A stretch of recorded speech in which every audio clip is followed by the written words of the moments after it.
Hi YouTube, it's Kathy, and this is my weekly entertainment wrap-up for June 25th to July 1st. This week I was recovering from con flu, so I read one book, I watched one movie, and I listened to 2 books. I also put up a bunch of collaboration videos, which you should totally go check out. I also took time to get caught up on the internet and the new channels that I either heard about or found at VidCon. First this week I finished Let the Right One In by John and David Ledquist. I finished this from my local book club, which is meeting this week. I had never heard of this one before, which is a fun way to go into a book that everyone seems to have heard of. There's also a movie, but I hadn't heard of that either. How to summarize this book. Vampires, extreme graphic violence, and altogether too many characters, all interconnected in suburban Sweden. Oscar is a young boy who is relentlessly bullied at school and meets a weird new friend named Ellie who recently moved into his complex. Add in the town drunks, the bullies, the local criminal juvenile element, the police, the teachers, and you start to get a picture of how many people are crammed into this one tome. I was not prepared for the level of sexual violence in this book, and this book should not be on your TBR if you want to avoid that subject matter. There's a twist in terms of identities of one of the main characters, if you can call one of 50 characters a main character, and it really didn't need to be there. There was also some extremely strangely framed homophobia.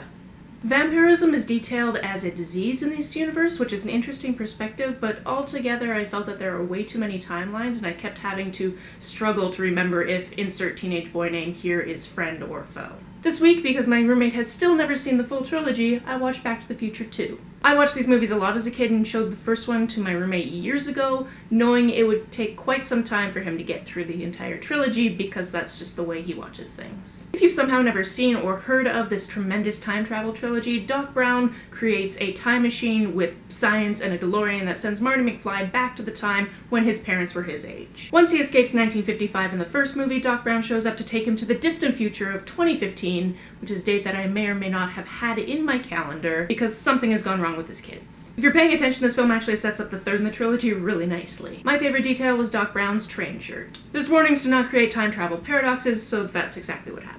I hadn't seen this in a very long time, and the first thing that struck me is how cartoonish this movie is. Biff and his grandson Griff are quintessential cartoon villains. From Biff's "one day I'll marry you" master plan for Lorraine to Griff's surprise weapon in the 1980s nostalgia diner, these generational buttheads use the same bullying tactics through the decades. And the McFlys are no different. Marty has that one flaw that gets him in trouble time and time again. Nobody calls me chicken. Even the sound effects and the music during fight scenes had a cartoonish feel to it. Young Kathy was too into Marty's bitchin' rendition of Johnny Be Good to notice the style, but current Kathy thinks it was heavy.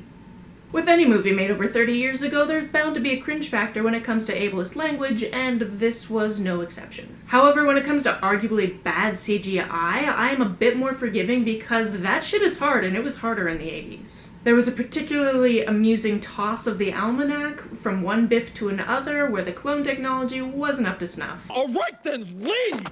But I personally can't fault them because my own split-screen experimentations have not been that great. I am personally looking forward to a few years from now when my roommate is ready to watch the third and final movie. This week I listened to The Miserable Mill and The Austere Academy by Lemony Snicket. I'm slowly making my way through all of these series of unfortunate event books in preparation for whenever the next Netflix series comes out, and have finally surpassed in the books what I know from the movie or show.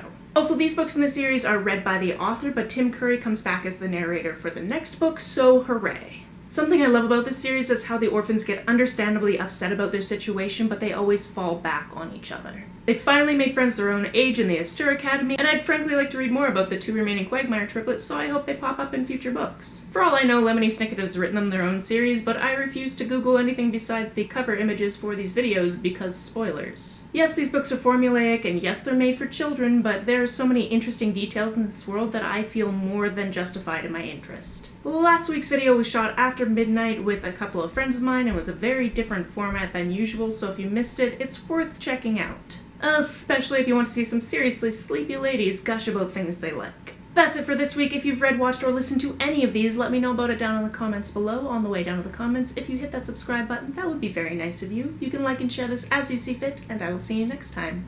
Bye!